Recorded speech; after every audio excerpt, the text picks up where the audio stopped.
عزوز سلامتنا تقبلون نايزا يوتيوب شانل تعزبتي كما يصنحون نزوان زدلنا زيناتات حيزلكم قريبا لكم نمكتالكم بخبر عدم كبرات تعزبتي بركز بلو حبريتاتات ناويتو مستصعانو اقدمو ملغت في دما نوتيفيكيشن نخبص حكم زيناتات بوان نختكتاتلون نزا يوتيوب شانل سبسكرايب بمقبار نايدول ملكت متواقع يترسعون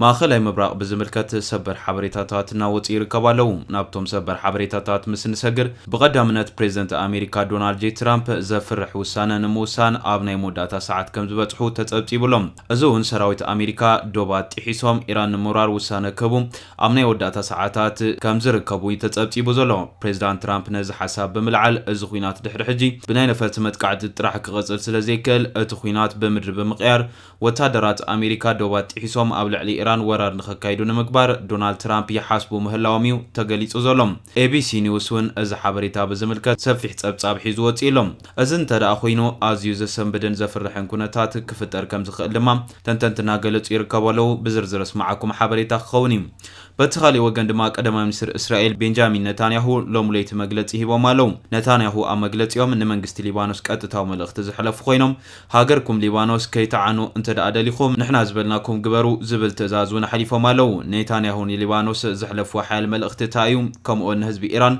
نحلوا ايران نحلوا سورة ايران قطتاو ملخت حليفو مالو بزرزر اسمعكم حبريتا خونيو كساو مودا تحبيركم نصنحو بفلمام اما خلاي مبراق ابز قصله دماو خينات امريكا اغار سراويتام ناب ايران نموفار باغار سراويتن ايران نمورارن كم زعلمت حبيرلهم امريكان اسرائيل مس ايران بزغفتون ابز قصله قچت بريزيدنت امريكا دونالد جي ترامب اغار سراويت امريكا ناب ايران نمزمات بولقاوم يمخرو كم زلوون كلتنت غداي بقربا زكتاتلو بعل سلطانات امريكا بمتقاس ABC نيوس ابزو صبصاب زفلطه خوينو بريزيدنت ترامب ات غداي مس مسارحتو من مس بعل سلطانات ريبابليكانن وايت هاوسن كوايت هاوس وصان بملعال كمز زتيلون دحر غچت اتل ايران بفلاي دما ابت هاجر زركب بزحيرانيم نمكو تصارن بتوسخون ايران مسلو هابت ندادي بزتاساسر امريكا قدما وارح افينزولا كمز كايدتو زعينتو ابلعلي مرت ندادي ايران اب ايران حدش مزطايش منغستي نختسرح امريكا بلعل ندادي ايران ازازيت نختكونن زخلاو علي كفرمو كمز دليونا ملاخيتلوم امريكان اسرائيل نابلعلي ايران يفصمو كاب زلوا وتادراو زتوادد متقعت اير بزحلفم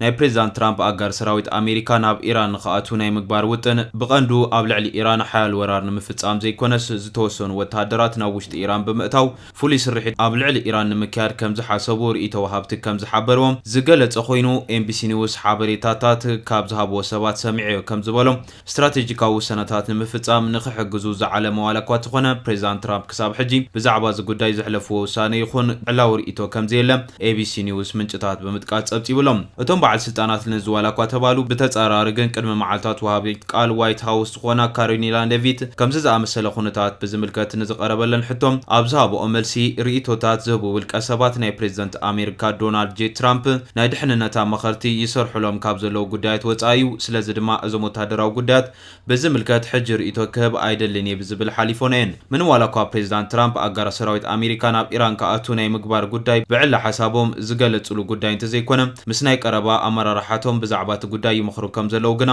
ብርክት ዝበሉ ምንጭታት ከም ዘረጋገጹልዩ እቲ ጸብጻብ ወሲኹ ገሊጹ ዘሎም ፕሬዝዳንት ትራምፕ ኣብ ማእከላይ ምብራቕ ዝተወልዐ ግጭት ኣብ ዝሓፀረ እዋን ዶ ክብል ከም ዘይክእል ከም ዝኣምኑን እዚ ሓሳቦም ዝድማ ነዚ ዘመላኽት ምዃኑ ዝሓበረ ABC ኒውስ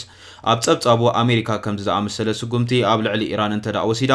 እቲ ግጭት ኣዝዩና ተጋደደም ከም ዝመጽእን ኣብ ልዕሊ መሻርክቲ ኣሜሪካ ከይተረፈ ሓያል ስጋት ዝፈጥር ምዃኑ ብምልዓል ብናይ ኣየር መጥቃዕቲ ንሰሙናት ኣብ ዝጸንሐ ግጭት ኢራን ኣብ ማእከላይ ምብራቕ ናይ ኣሜሪካ ማዕስከራትን ሰራዊትን ኤምባሲታትን ብዘውረደቶ መጥቃዕቲ ብውሕዱስ ካብ ሕጂ 6 ኣባላት ሰራዊት ኣሜሪካ ዝሞቱ ኮይኖም 18 ድማ ከም ዝቆሰሉ ተጸብጺቡ ዘሎ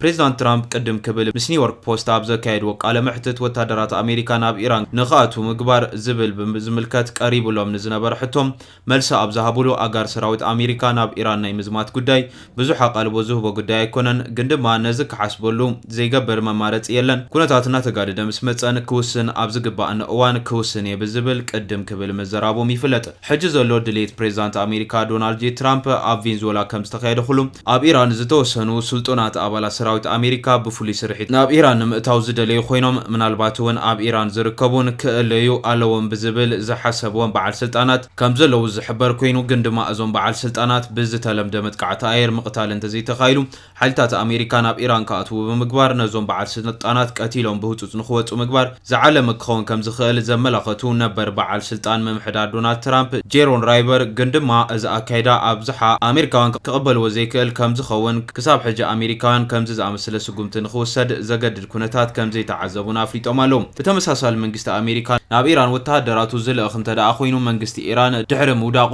ኣብ ዝጣየሽ ሓድሽ መንግስቲ ኣብ ቬንዙዌላ ከም ዝተኻየደ ዓይነት ኣሰራርሓ ከም ዝደግም ዝገለጹ እዞም ተንታኒ እዚ ድማ ኣብ ኢራን ዘሎ በዝሒ ዩራኒየም ናይ ምልላይን ድሕንነቱ ብዝተሓለወ መንገዲ ንኽቕመጥ ኢሉ እውን ንኽእለ ምግባር ዝሓወሰ ክኸውን ከም ዝኽእል ዋላ እኳ ተገለጹ ኢራን ኣብዚ ሕጂ እዋን ኣብቲ ዞባ ኣብ ዝርከብ ወተሃደራት ማዓስከራት ኣሜሪካ መሰረተ ልምዓታትን ብዝቐጸለቶ ተደጋጋሚ መጥቃዕታት ናይ ስዕረት ስምዒታት እንድሕር ዘርያ ኣሜሪካ ካልኦት ወተሃደራዊ መመረፂታት ንምሕሳብ ከም እትግደድ ኣመላኺቶም ኣለዉ በዚ እውን ፕሬዚዳንት ዶናልድ ትራምፕ ወተሃደራት ኣሜሪካ ናብ ኢራን ከኣትዉ ምግባር ጥራሕ ዘይኮነስ ኣብቲ ዞባ ዝርከቡ ጸረ ኢራን ሓይልታት ክድግፉ ከም ዝኽእሉ እውን ኣመላኺቶም ኣለዉ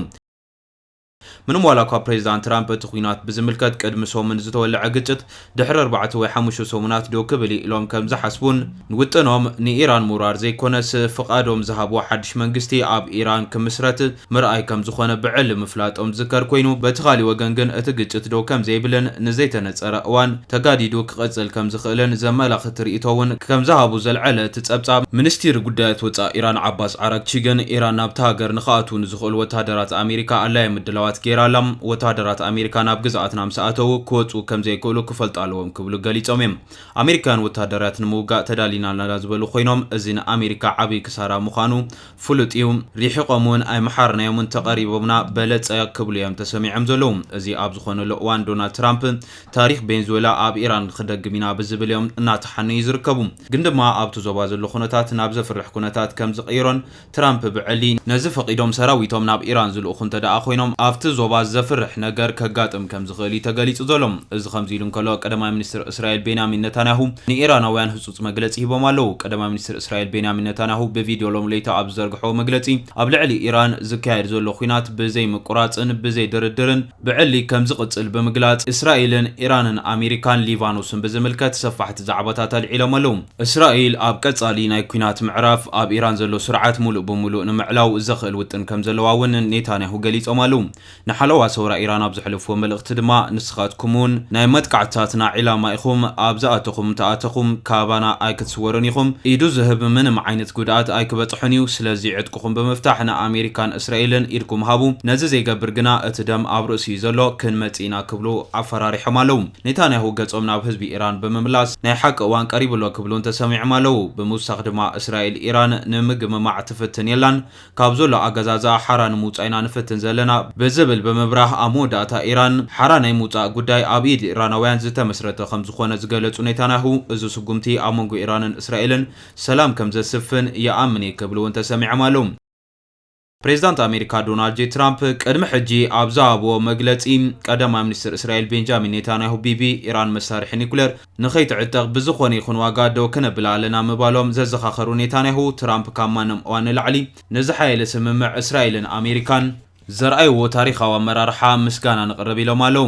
ስርዓት ኣያቶላ ዓሊ ካሚሊ ናብ ዓለም ኣብ ሓደጋ ከም ዘውደቐ ሕጂ ኩሉ ሰብ ተረዲእዎ እዩ ዝበሉ ኔታንያሁ እስራኤል መጥቃዕቲ ኣብ ዝወረደን ሃገራት ጎኒ ደው ክትብል እያ ክብሉ ተሰሚዖም ኣለዉ በዚ እውን ብፍላይ ድማ ምስ ሓማስ ኣብ ዘካየድናዮ ኩናት መሰረት ኣልቦ ነቐፌታታት ከቐርብ ዝጸንሐ ውድብ ሕቡራት መንግስታት ኢራን ብገዛ መራሕቶም ኣብ ዝጭፍጨፍሉ እዋን ስቕታ መሪጹ ነይሩ ክብሎ ተሓሳሲቦም ኣለዉ ነበር መራሒ ዓሊ ካሚኒ ብ10 ኣሽሓት ዝቁጸሩ ኢራናውያን ቀቲሎም እዮም ብዝብል ዝኸሰሱ ኔታንያሁ ውድብ ሕቡራት መንግስታት ምዕራባውያን ሃገራት ንዓና ብናይ ሓሶት ዜና ብዘይ ምቁራጽ ዝኹንናና ዓለም ለኻዊ መራኸብቲ ሓፋሻት ኣብቲ እዋን ኣበይ ነይሮም ንኢራናውያን ንምንታይ ድምፅኹም ዘየስማዕኹም ሕጂ ንሕናን ኣሜሪካን ብሓባር ናካይዶ ዘለና ኢራናውያን ሓራ ናይ ምውፃእ ስራሕ እዩ ክብሉ ተሰሚዖም ኣለዉ ኔታንያሁ ንመራሕቲ ሊባኖስ እውን ሓያለ መግለፂ ዘሕለፉ ኮይኖም ኣብ 2024 ዝተፈረመ ስምምዕ ምቁራጽ ተኽሲ ምኽባርን ሂዝቦላህ ዕጥቂ ክፈትሑ ምግባርን ናታትኩም ሓላፍነት እዩ ዝበሉ ኔታንያሁ መንግስቲ ሊባኖስ ነዚ ኣብ ግብሪ ተዘይውዒሉ ግና ሂዝቦላህ ዝፍንዎም መጥቃዕታት ኣብ ልዕሊ ሊባኖስ ጥፍኣት ከም ዘስዕቡ ትርኢ ኣለኹም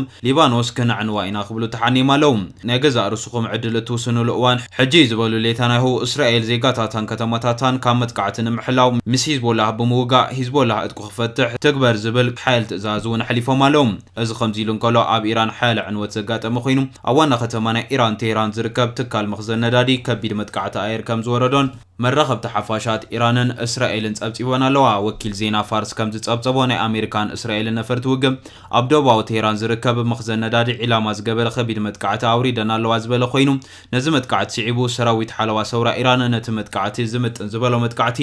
ይፍጽም ከም ዘሎ እውን ኣመላኺቱሎም እምበር ክቡራት ተዓዘብቲ ነዚ እዋን ዝድልኒ ሓበሬታ ዝመስል ነይሩ ብኻሊእ ዜና እስካዕ ንራኸብ ሰላም